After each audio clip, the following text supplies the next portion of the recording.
नमस्कार दोस्तों, मैं हूं मंदार और आप सबका स्वागत है मेरे चैनल इट्स माय टेक में।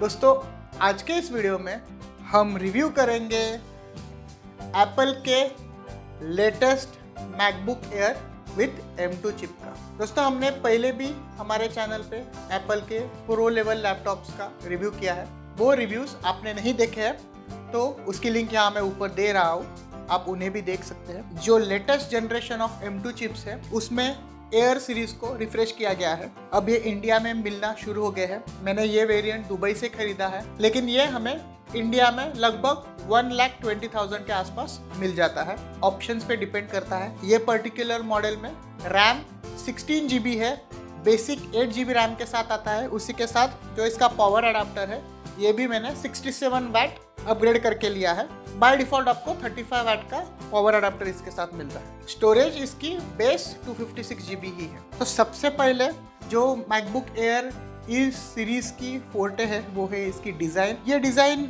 मैं कहूँगा कि M1 एयर से कुछ ज़्यादा चेंज नहीं हुई है, ऑलमोस्ट सेम ही है। पूरी ही चैसिस सिर्फ 1.13 सेंटीमीटर्स में है, तो ये काफ़ी स्लिम डिज़ाइन है। उसी के साथ इसका जो वेट है वो सिर्फ 1.24 kgs है, तो मैं कहूँगा ये काफ़ी लाइट वेट मशीन है। पोर्टेबिलिटी के मामले में ये मार्केट में बेस्ट अवेलेबल प्रोडक्ट है और पोर्टेबिलिटी के साथ साथ M2 चिप आने की वजह से अब हमें परफॉर्मेंस और पावर भी मिल गई है। इस लैपटॉप में इतनी थिन चैसिस होने के बावजूद भी 4 स्पीकर्स दिए गए हैं और उसकी साउंड काफ़ी अच्छी है। हम आगे वीडियो में वो ज़रूर देखेंगे। अगर हम पोर्ट कॉन्फ़िगरेशन के बारे में बात करें तो हमारी राइट साइड में कुछ भी नहीं है, एक सिंगल 3.5 mm का कॉम्बी कनेक्टर दिया गया है।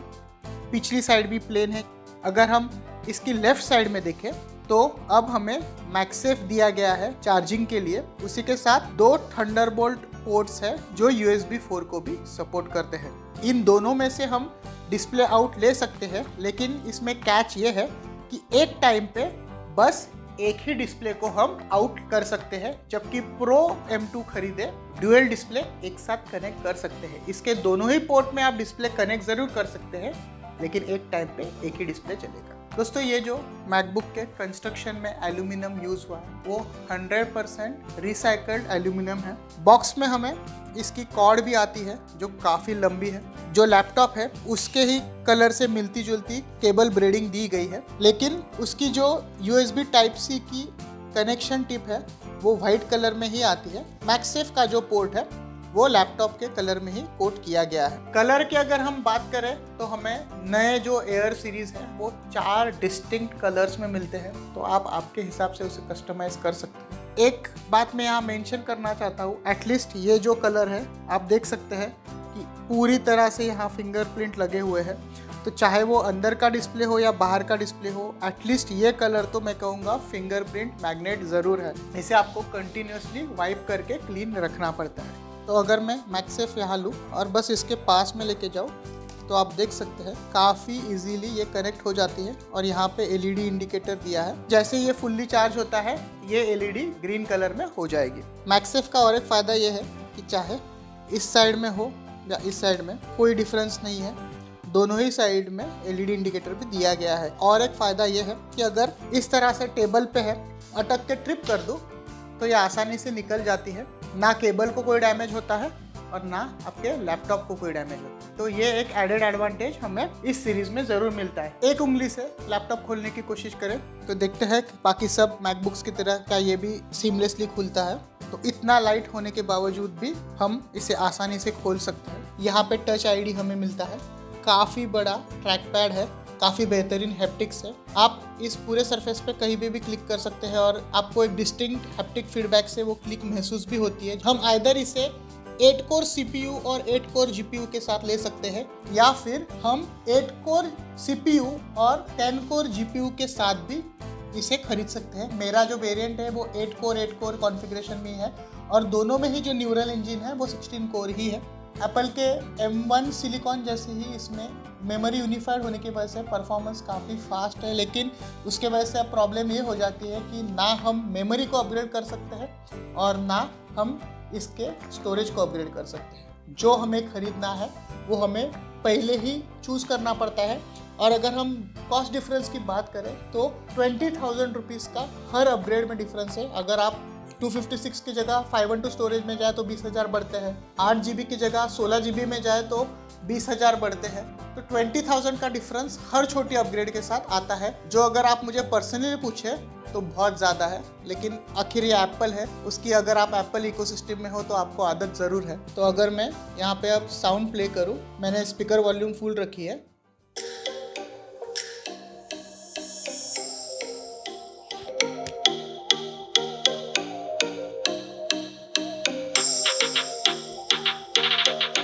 तो आप सुन सकते हैं कि काफ़ी क्लियर साउंड आता है।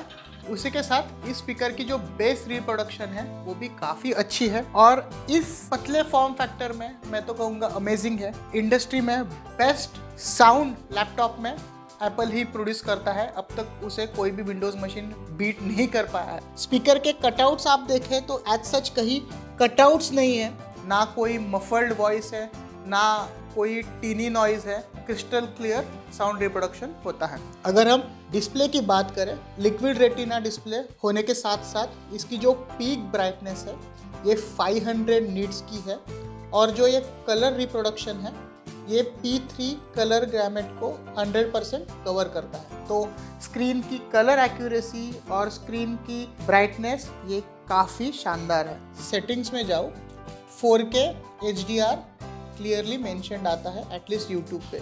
और एक अपग्रेड जो हमें M2 मैकबुक के साथ मिलती है वो है इसका वेब कैमरा। यहाँ पे एक ये बड़ी कटआउट ज़रूर आई है और इसकी ज़रूरत तो नहीं है क्योंकि यहाँ पे सिर्फ और सिर्फ एक अपग्रेडेड 1080p वेबकैम है और बाजू में एक LED है जो जब हमारा कैमरा ऑन होता है तब जलती है। इस लैपटॉप को 3 डायनामिक माइक्रोफोन्स दिए गए हैं जिससे कि वॉइस क्वालिटी कॉल्स के दौरान भी काफ़ी अच्छी तरह से कैप्चर होती है। और एक खास बात हमें इस M2 मैकबुक प्रो के साथ मिलती है वो है ProRes वीडियो के लिए सपोर्ट, चाहे वो एडिटिंग हो या प्लेबैक के लिए हो। Up to 8K ProRes video को हम एडिट और प्लेबैक कर सकते हैं। और एक स्पेशल बात जो इस मशीन को काफ़ी ज़्यादा खास बनाती है ब्लॉगर्स के लिए या एडिटर्स के लिए वो ये है कि अब इसकी जो टोटल परफॉर्मेंस है 1.4x टाइम्स ज़्यादा हो गई है M1 Max से। तो अब आप इस मैकबुक को इस्तेमाल करके 4K कंटेंट को भी एडिट कर सकते हो। तो दोस्तों यहाँ पे मेरे रिसेंट प्रोजेक्ट से एक क्लिप मैंने ली है 3840 बाय 2160, मतलब ये 4K फुटेज है और मैंने इस 4K फुटेज की 4 स्ट्रीम्स को एक साथ इस वीडियो में कंपाइल किया है। और अगर मैं अब इसे स्क्रब करूँ तो आप देख सकते हैं कि काफ़ी स्मूथ स्क्रबिंग है, कोई भी तकलीफ स्क्रब करने में नहीं आ रही है M2 चिप को। लेकिन यहाँ पे एक बात ध्यान देने लायक है कि मेमोरी यूटिलाइजेशन जो मेरा है 12 GB तक जा रहा है। तो आपका 8 GB रैम से काम नहीं होने वाला है, आपको मिनिमम 16 GB रैम का वेरिएंट चूज करना पड़ेगा अगर आप मल्टीपल वीडियो स्ट्रीम्स के साथ काम करना चाहते हैं। तो अब अगर मैं इसे एक्सपोर्ट करने की कोशिश करूँ 4K फॉर्मेट में तो आप देख सकते हैं 1 मिनट 25 सेकंड्स की क्लिप को जिसमें हमने 4K video picture in picture किए उसे एक्सपोर्ट होने के लिए लगभग 2.5 मिनट लगा रहा है। यहाँ पे हमने कोई भी फिल्टर्स या कलर करेक्शन के लेयर्स अप्लाई नहीं किए हैं। एक इम्पॉर्टेंट बात यहाँ पे नोट करने लायक ये है कि एप्पल सिलिकॉन होने की वजह से अगर आप प्लग्ड इन हो या नहीं उससे कोई भी डिफरेंस नहीं पड़ता है। तो अगर आपको सिर्फ सिंगल 4K वीडियो को एडिट करना है मैक्स अप टू 2 क्लिप्स तो शायद 8 GB वेरिएंट चल जाएगा, वरना जैसे मैंने कहा आपको 16 GB रैम वाले वेरिएंट पे अपग्रेड करना पड़ेगा। नॉनदलेस परफॉर्मेंस ये काफ़ी शानदार है M2 चिप का। तो फिर सवाल ये आता है कि ये बेसिकली किसके लिए है।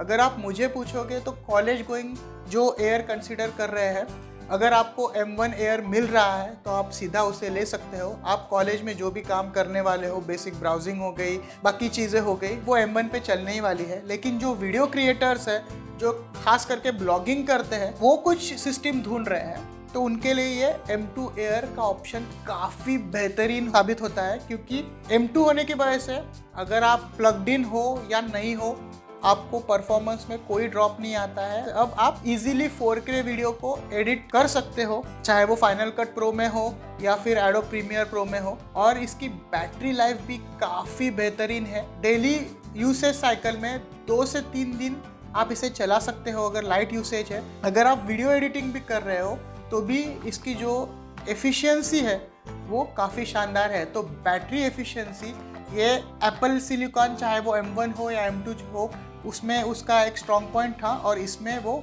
इम्प्रूव्ड पावर के साथ भी इम्प्रूव्ड एफिशिएंसी भी हमें मिलती है। और अगर आपका बजट 1.20 के आसपास है तो आप इसे ज़रूर कंसिडर कर सकते हैं। इस लैपटॉप को कोई भी एक्टिव कूलिंग नहीं है, कोई फ़ैन नहीं है इसमें, और बिना किसी फ़ैन के भी ये आसानी से इस सब को हैंडल कर सकता है। तो दोस्तों, ये जो M2 सीरीज़ को इंट्रोड्यूस किया गया है और M1 सीरीज़ को चालू रखा है, उसके पीछे मेन रीज़न ये है कि ये मैकबुक एयर और मैकबुक प्रो के बीच में जो काफ़ी बड़ी गैप है उसको फील करता है।